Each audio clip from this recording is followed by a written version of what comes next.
I found the story on an old cassette buried in a cardboard box at a truck stop auction off Highway 19.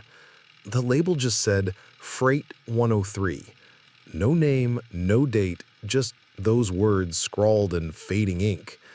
When I played it, the tape crackled with static, then a man's voice came through.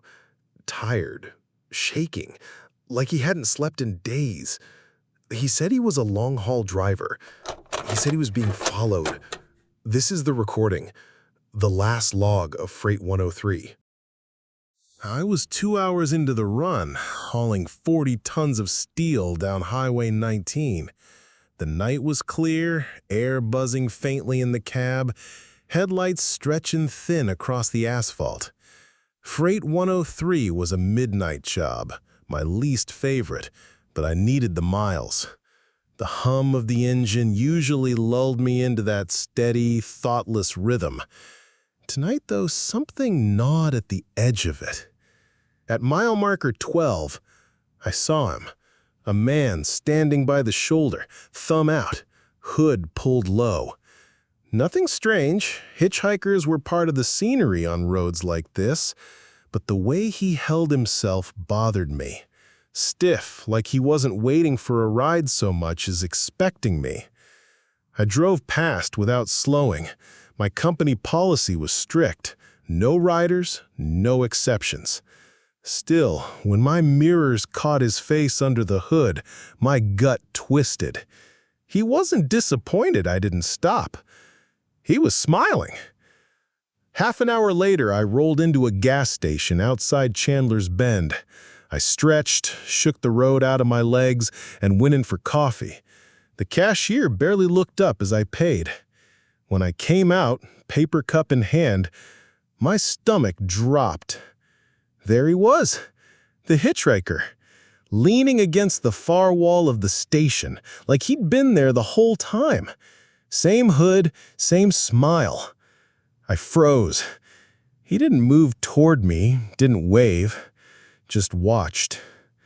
I told myself I was tired, that maybe I'd misread him on the highway. Maybe he just looked like the same guy.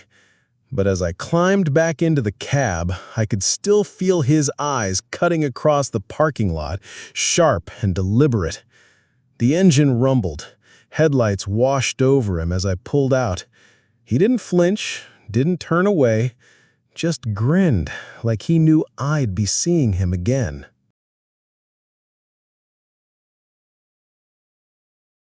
By the time I hit the next county line, my nerves were freed. I kept glancing at the side mirrors, expecting to see him on the shoulder again, thumb in the air. The road was empty, though. Too empty. Around 2 a.m., I pulled into an all-night diner I'd hit a dozen times before. The neon open sign flickered weakly, and only 2 cars sat out front. Inside, it was quiet enough to hear the clock ticking on the wall. I ordered eggs and hash, trying to settle the knot in my stomach. When the waitress shuffled off, I scanned the room. Empty booths, a trucker's jacket slung over a chair. Then my blood ran cold. He was in the corner booth. The hitchhiker. Hood up, head bent low, but I could see his grin stretching through the shadow. I nearly stood, but my legs wouldn't move. I told myself it was coincidence. Had to be. Maybe he caught a ride here. Maybe he lived nearby. Rational thoughts, but they cracked under the weight of his stare. The waitress returned with my plate. I muttered thanks, keeping my eyes on the food, but the eggs tasted like rubber, the coffee like ash. I couldn't swallow around a lump in my throat. When I finally worked up the courage to look back, the booth was empty. Just an untouched glass of water on the table. I paid quick, bolting before the waitress could count the change. The parking lot was wide open under the fluorescent buzz. No sign of him, no car he could have driven. Back in the cab, I locked the doors, hands shaking on the wheel. I tried to laugh it off, sleep deprivation, imagination, but when I checked the mirrors again, my chest went hollow.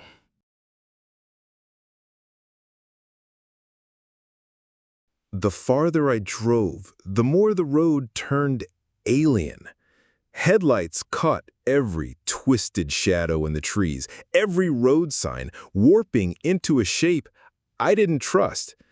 My CB radio crackled faintly with static. "Breaker 19, you copy?" I tried, needing to hear another voice.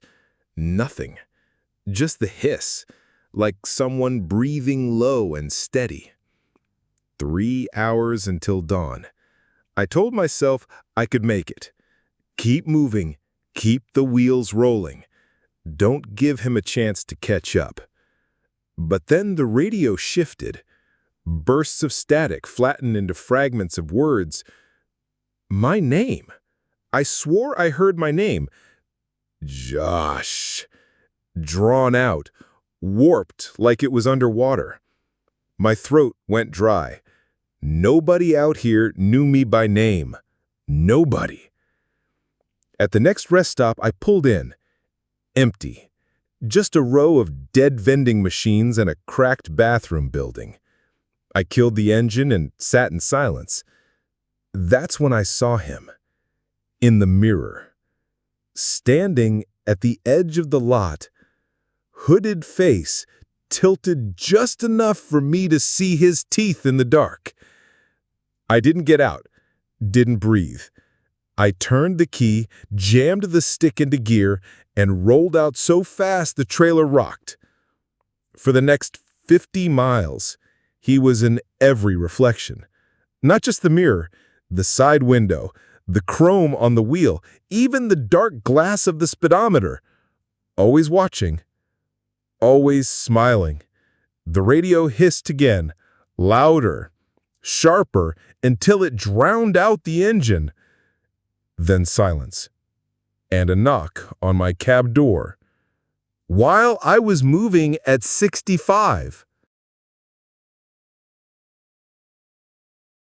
I lost track of miles after that. The road blurred, painted in streaks of yellow and white.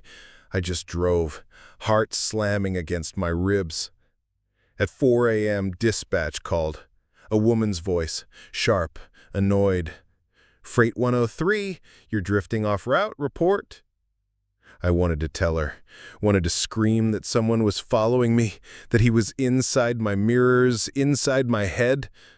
But all I said was, "Copy." My voice was shredded. I pushed on. Another gas station, another empty lot. I didn't want to stop, but I needed fuel. The place was deserted, no attendant in sight, just the flicker of the pumps under fluorescent light. As I filled the tank, I felt it again, that weight, that gaze. I turned, and there he was, standing on the roof of the station, silhouetted against the buzzing lights. Same hood, same grin. I dropped the nozzle, hands slick with sweat. By the time I blinked, he was gone. Back in the cab, I nearly broke the key off in the ignition. The mirrors caught movement behind me, like someone shifting in the sleeper berth. I didn't dare look back. Instead, I pulled onto the road, praying for sunrise. The cab smelled faintly of damp earth, like someone had tracked mud inside. My logbook lay open on the passenger seat. A fresh line of handwriting that wasn't mine cut across the page. Keep driving.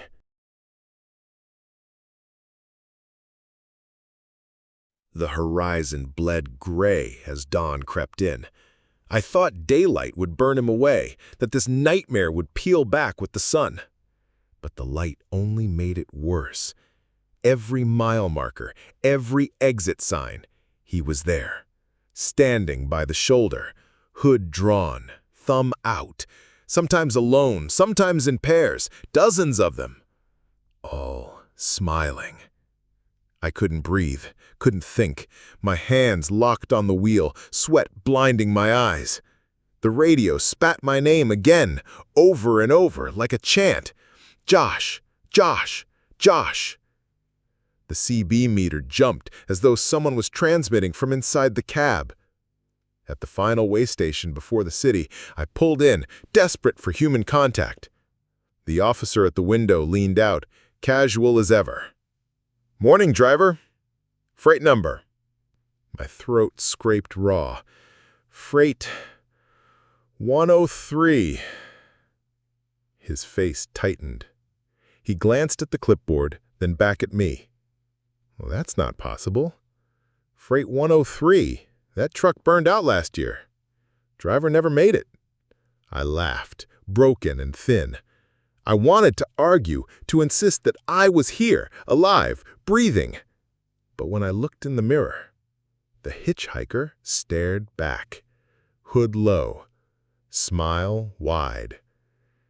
And I realized it wasn't the road I'd been driving all night. It was the loop, and I was never getting off it. That was the last known log of Freight 103. No one ever found the driver, only the tape. If you're hearing this now, maybe you've been on that highway too, and maybe you've seen him. The man on the shoulder, smiling, waiting. If you do, don't stop. Just keep driving.